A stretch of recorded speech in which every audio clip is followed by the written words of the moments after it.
उस दिन से उस हवेली पर कोई नहीं रहता।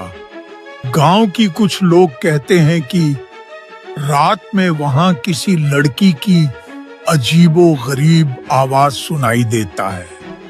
यह सुनते ही मानो अर्जुन के पैर के नीचे जमीन धंस गया।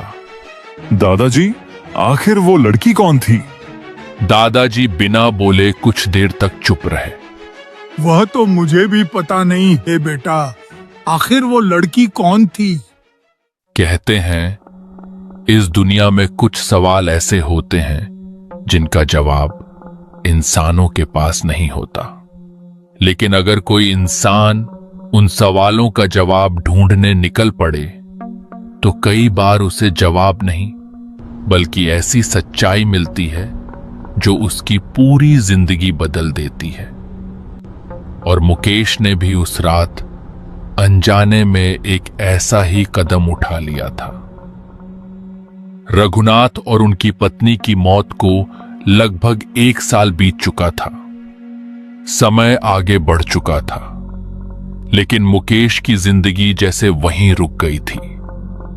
पहले वह घंटों बैठकर पेंटिंग बनाता था, दोस्तों के साथ हंसता बोलता था, लेकिन अब उसके चेहरे की मुस्कान कहीं खो चुका था। उसने खुद को समझा लिया था कि जो हो गया उसे बदला नहीं जा सकता। अब उसे सिर्फ अपनी पत्नी अंजलि के लिए जीना था। धीरे धीरे उसने अपनी जिंदगी को फिर से पटरी पर लाने की कोशिश शुरू कर दी। हर सुबह अलार्म बजते ही वो उठ जाता। अंजलि उसके लिए नाश्ता बनाती। दोनों कुछ देर साथ बैठकर बातें करते। फिर मुकेश अपनी कार की चाबी उठाता और ऑफिस के लिए निकल जाता।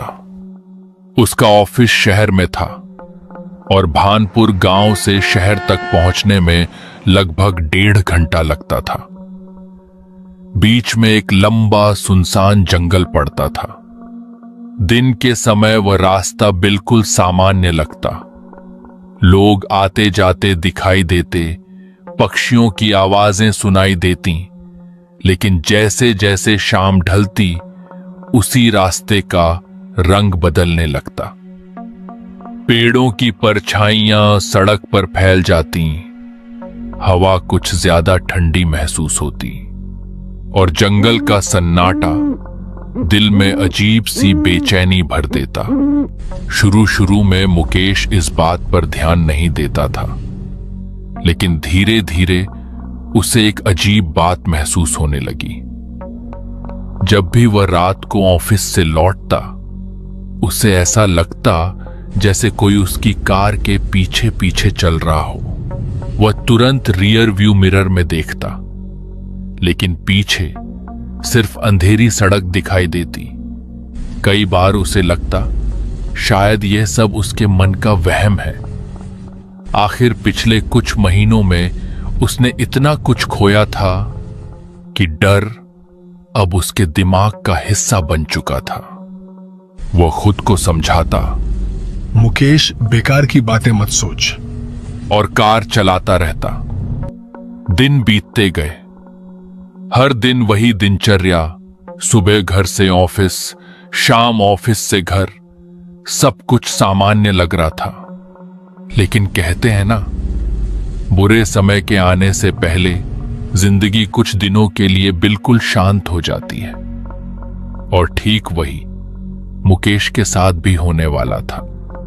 उस दिन ऑफिस में काम उम्मीद से कहीं ज्यादा था।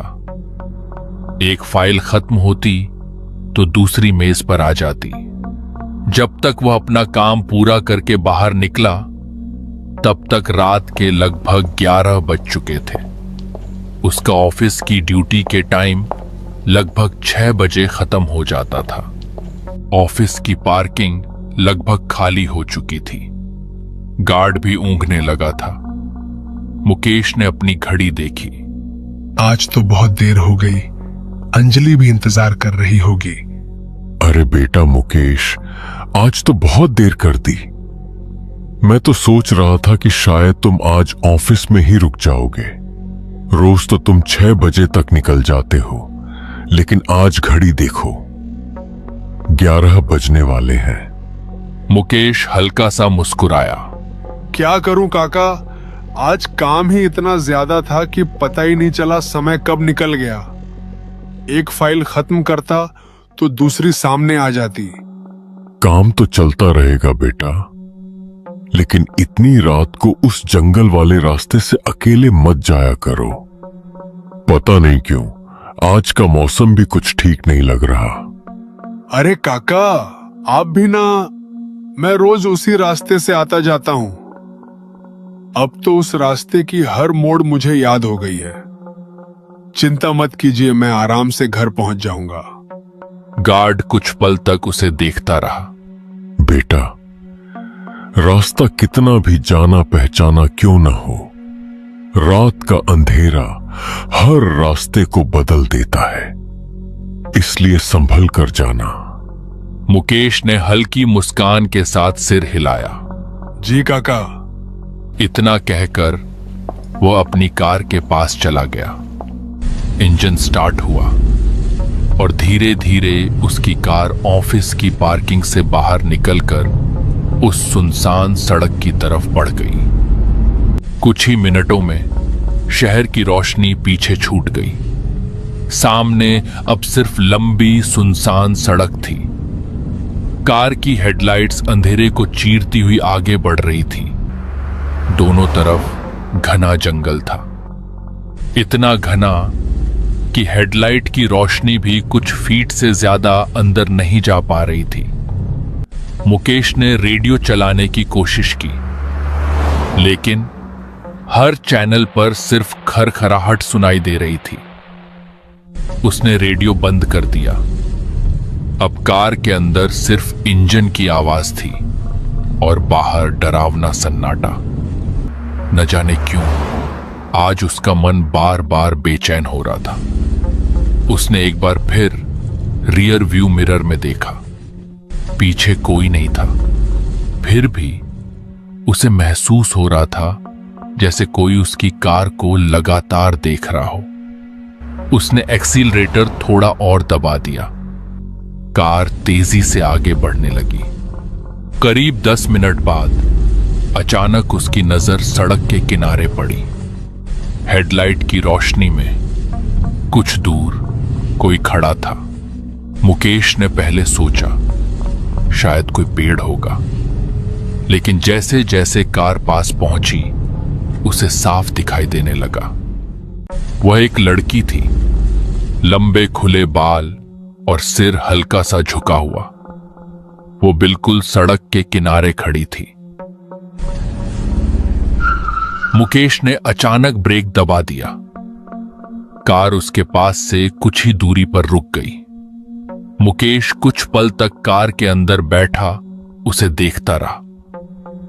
उसके मन में एक साथ कई सवाल उठने लगे। इतनी रात को इस जंगल में ये लड़की अकेली क्या कर रही है? कुछ सेकंड तक मुकेश कार के अंदर बैठा रहा। उसकी उंगलियां अब भी स्टीयरिंग को कसकर पकड़े हुए थे, लेकिन वो अब भी बिल्कुल स्थिर खड़ी थी। न वो इधर उधर देख रही थी, न किसी से मदद मांग रही थी और न ही वहां से जाने की कोई कोशिश कर रही थी। मुकेश के मन में एक अजीब सी बेचैनी होने लगी। उसने धीरे से कार का शीशा नीचे किया। ठंडी हवा का एक तेज झोंका अंदर आया।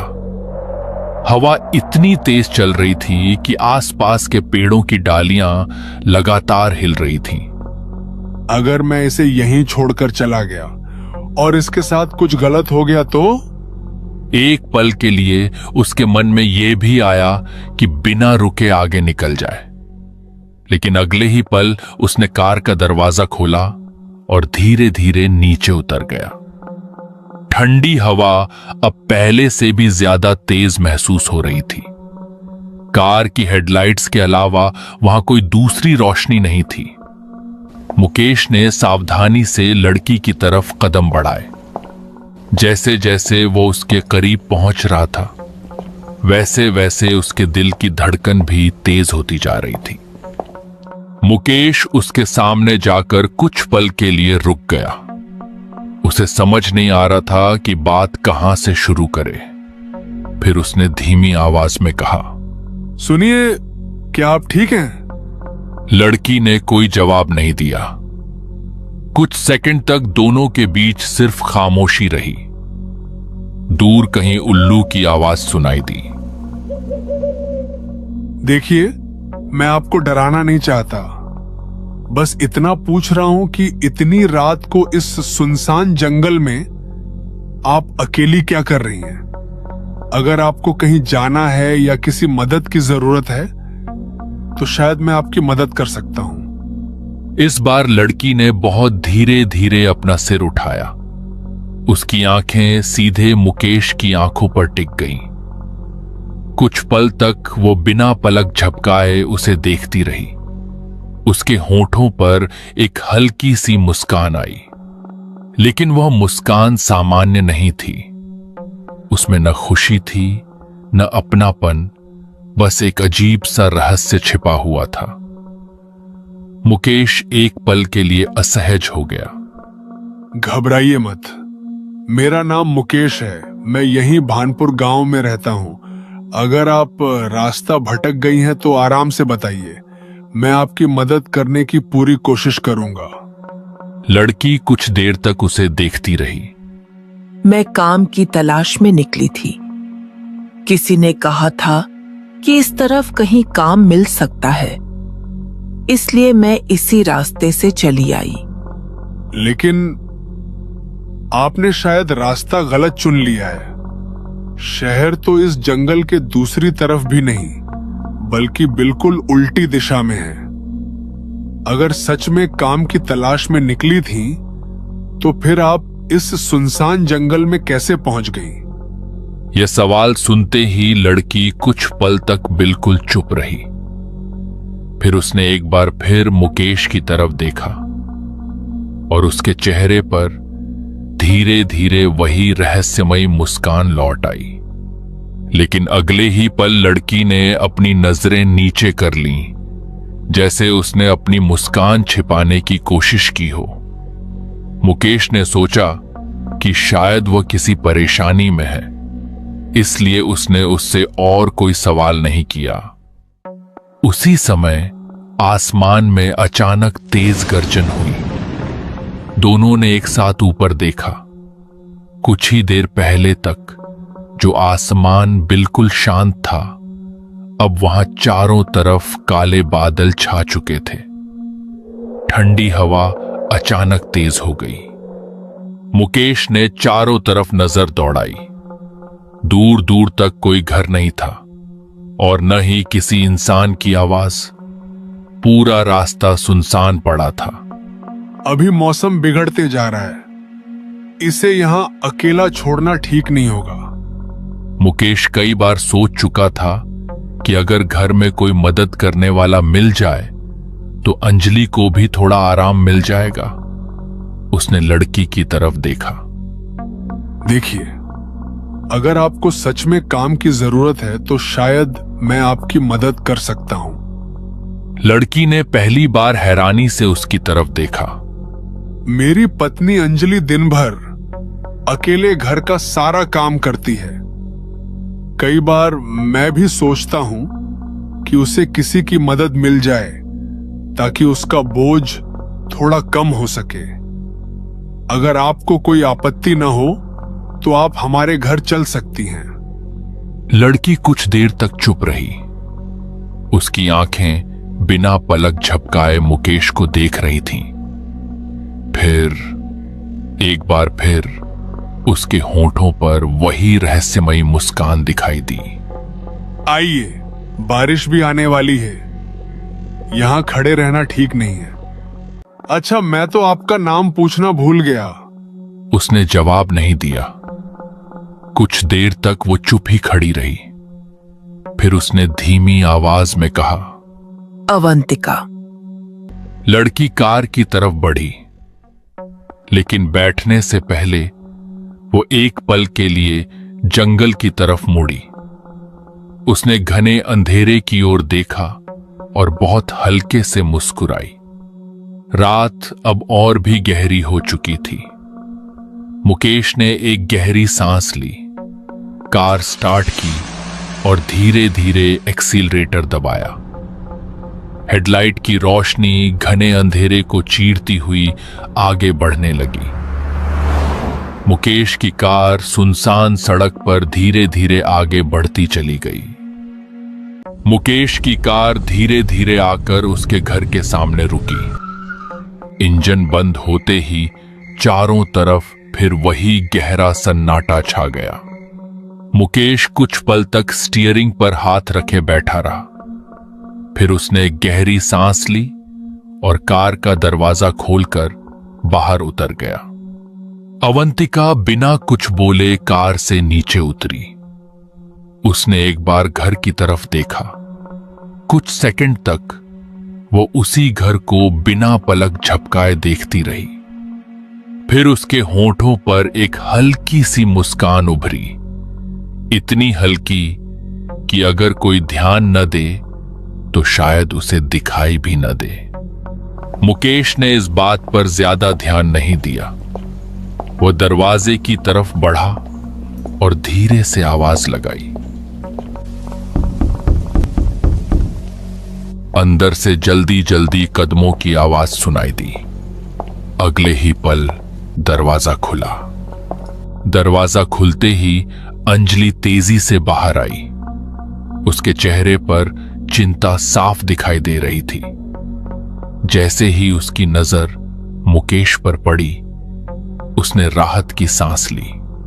लेकिन राहत का वो पल ज्यादा देर नहीं टिक सका, क्योंकि अगले ही पल उसकी नजर मुकेश के पीछे खड़ी उस अनजान लड़की पर जा ठहरी। अंजलि कुछ पल तक कुछ बोल ही नहीं पाई। उसने पहले मुकेश को देखा, फिर उस लड़की को। मुकेश, आज इतनी देर कैसे हो गई? पता है, मैं कब से तुम्हारा इंतजार कर रही थी। तुम्हारा फोन भी नहीं लग रहा था। मैं तो घबराई गई थी। लेकिन ये लड़की कौन है? पहले अंदर चलते हैं, रास्ते में बहुत देर हो गई। मैं तुम्हें सब कुछ आराम से बताता हूं। तीनों घर के अंदर आ गए। अंजलि की नजरें अब भी बार बार उसी लड़की पर जा रही थीं। उसे न जाने क्यों उसके चेहरे में कुछ अजीब सा महसूस हो रहा था। तुम दोनों यहीं रुको, मैं अभी आता हूं।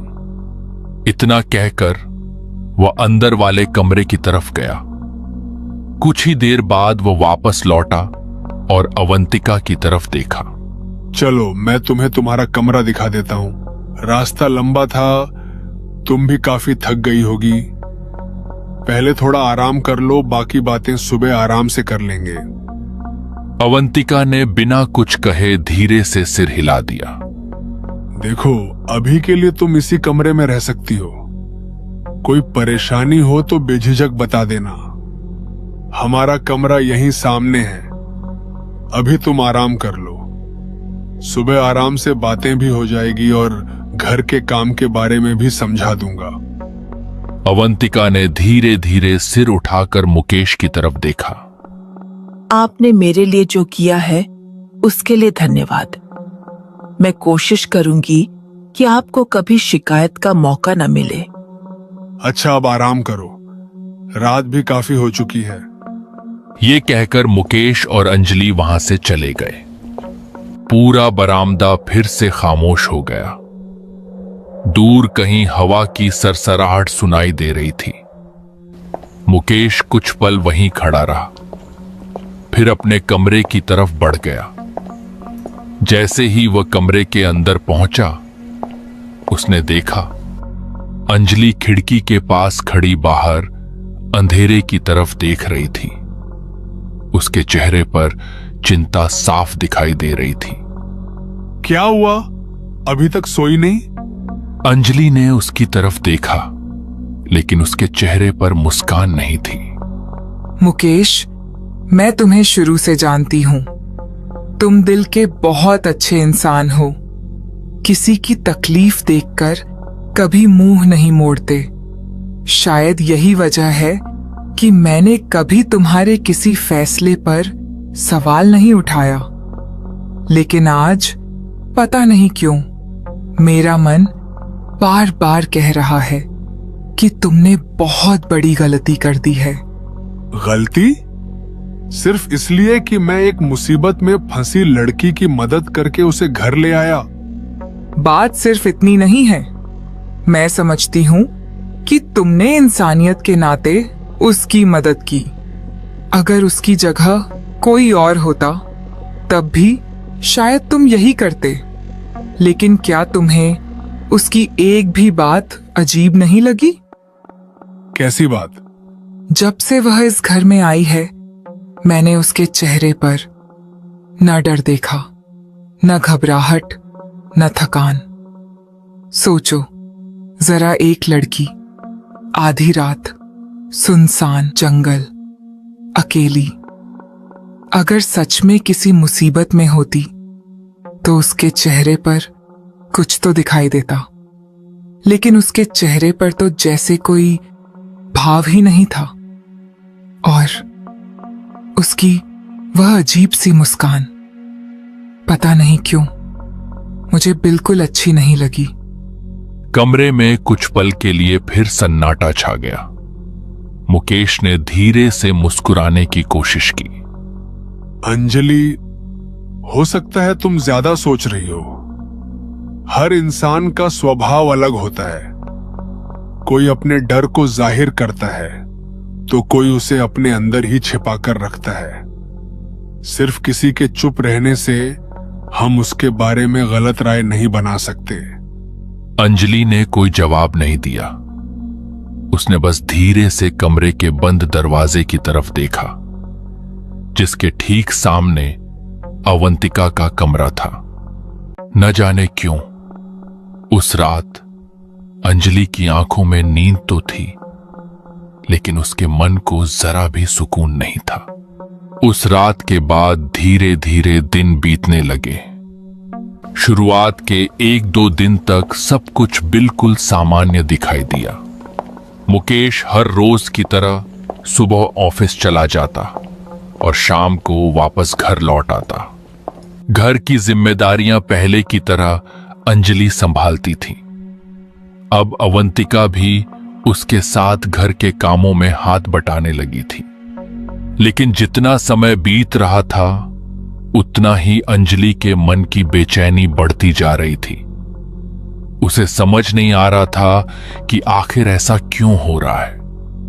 उसके साथ रहते हुए अंजलि को एक अजीब सा दबाव महसूस होता था। ऐसा लगता जैसे घर में कोई अनजान साया हर समय उसके आसपास मौजूद हो। मैंने तुमसे कहा था ना कि सब्जियां धोकर रखना, अभी तक वैसे की वैसी पड़ी हैं। हर काम मुझे दोबारा क्यों बताना पड़ रहा है? मैं अभी करने ही जा रही थी। हर बार यही कहती हो, अभी करने जा रही थी। घर के काम में समय का बहुत महत्व होता है। अगर हर काम देर से होगा तो पूरा दिन बिगड़ जाएगा। अवंतिका ने कोई जवाब नहीं दिया। उसने बस चुपचाप सब्जियां उठाई और अपना काम करने लगी। अंजलि का गुस्सा उसके लिए धीरे धीरे और बढ़ गया। अगले कुछ दिनों तक ऐसा कई बार हुआ। कभी झाड़ू लगाने की बात पर, कभी खाना बनाने के समय, तो कभी घर के किसी छोटे से काम को लेकर। अंजलि किसी न किसी बात पर अवंतिका को टोक देती और हर बार अवंतिका बिना बहस किए सिर्फ चुपचाप उसकी बात सुन लेती। लेकिन उसकी वही शांत मुस्कान अंजलि को भीतर तक परेशान कर देती। एक शाम ऑफिस से लौटने के बाद मुकेश अपने कमरे में बैठा था। अंजलि धीरे धीरे उसके पास आई। कुछ पल तक चुप खड़ी रही। मुकेश, मुझे तुमसे एक बात करनी है। हाँ बोलो, क्या बात है? पता नहीं तुम मेरी बात मानोगे या नहीं, लेकिन मैं अब अवंतिका के साथ सहज महसूस नहीं कर पा रही हूं। मैं जितना उसे समझने की कोशिश करती हूं, उतना ही वह मुझे और अजीब लगने लगती है। उसके चेहरे पर हर समय वही मुस्कान रहती है। कभी कभी ऐसा लगता है जैसे वह मेरी हर बात पहले से जानती हो। मुझे उसके साथ बिल्कुल अच्छा नहीं लग रहा। अंजलि, तुम फिर वही बात सोच रही हो सकता है उसका स्वभाव ही ऐसा हो। हर इंसान अपनी भावनाएं एक जैसे नहीं दिखाता। तुम उसे थोड़ा समय दो। मुझे पूरा विश्वास है कुछ दिनों बाद सब ठीक हो जाएगा। उम्मीद तो मुझे भी यही है, लेकिन मेरा मन बार बार मुझे किसी अनहोनी का एहसास करा रहा है। बेकार की बातें मत सोचो, सब ठीक है और आगे भी सब ठीक रहेगा। लेकिन अंजलि के चेहरे से साफ पता चल रहा था कि उसके मन का डर अभी भी खत्म नहीं हुआ था। अगली सुबह अंजलि जल्दी उठ गई। उसने अपना एक छोटा सा बैग तैयार किया। मुकेश की भी नींद खुल गई। इतनी सुबह सुबह तैयार हो गई? हाँ, गांव होकर आना है। माँ की तबीयत के बारे में खबर मिली थी, सोचा एक बार मिलाऊं। मेरा भी मन था तुम्हारे साथ चलूं, लेकिन आज ऑफिस में बहुत जरूरी काम है। छुट्टी लेना बिल्कुल मुमकिन नहीं। अगले दिन शाम होने से पहले अंजलि घर लौट आई। न जाने क्यों उसने सबसे पहले अवंतिका के कमरे की तरफ देखा। रात के करीब 2 बज चुके थे। मुकेश और अंजलि उनके कमरे में सो रहे थे। तभी किसी की जोर से चीखने की आवाज आई। ये आवाज सुनते ही अंजलि और मुकेश की नींद खुल गई।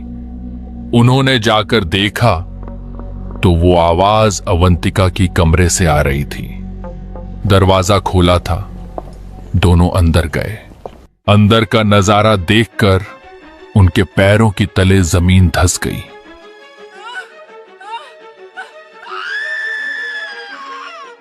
अवंतिका एक कोने में खड़ी होकर फुट फुट के रो रही थी।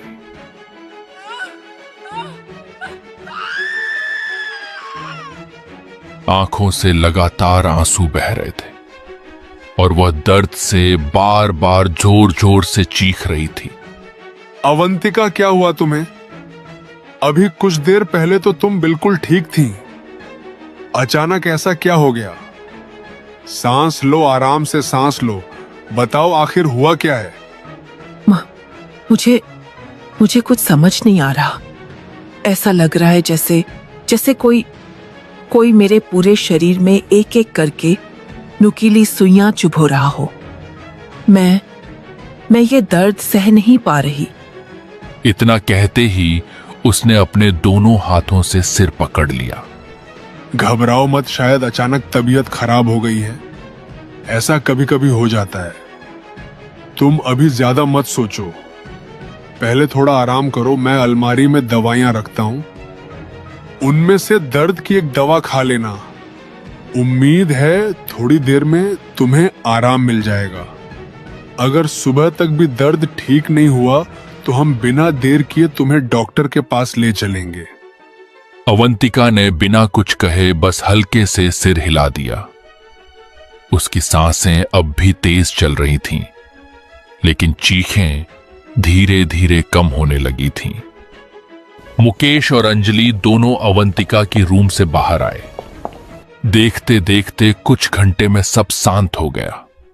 सुबह की पहली किरण अभी ठीक से धरती पर उतरी भी नहीं थी कि पूरे गांव में एक ऐसी खबर आग की तरह फैल चुकी थी जिसने हर किसी के चेहरे का रंग उड़ा दिया। लोग अपने अपने घरों से जल्दी जल्दी बाहर निकल रहे थे। कोई कुछ पूछ रहा था तो कोई बिना कुछ बोले बस एक ही दिशा में भागे जा रहा था। मुकेश के घर के सामने लोगों की भीड़ इकट्ठा हो गई। हर तरफ सिर्फ फुसफुसाहटें सुनाई दे रही थीं। यह खबर राम प्रसाद तक भी पहुंच गई। यह सुनते ही उनके हाथ कांप गए। उनके चेहरे पर चिंता साफ दिखाई देने लगी।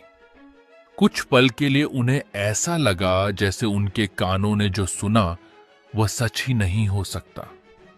उनके चेहरे का रंग एकदम उड़ गया। बिना एक पल गंवाए वे तेज कदमों से मुकेश के घर की तरफ निकल पड़े। आखिर ऐसा क्या हुआ उस एक रात में? अवंतिका की ये हालत के पीछे राज क्या है और मुकेश के घर के सामने इतना भीड़ क्यों? ये सब जानने के लिए हमारे साथ जुड़े रहिए। दोस्तों, आपको हमारी यह वीडियो कैसी लगी हमें कमेंट करके जरूर बताना। अगर वीडियो पसंद आई हो तो इसे एक लाइक जरूर करें और चैनल को सब्सक्राइब करना बिल्कुल न भूलें। धन्यवाद।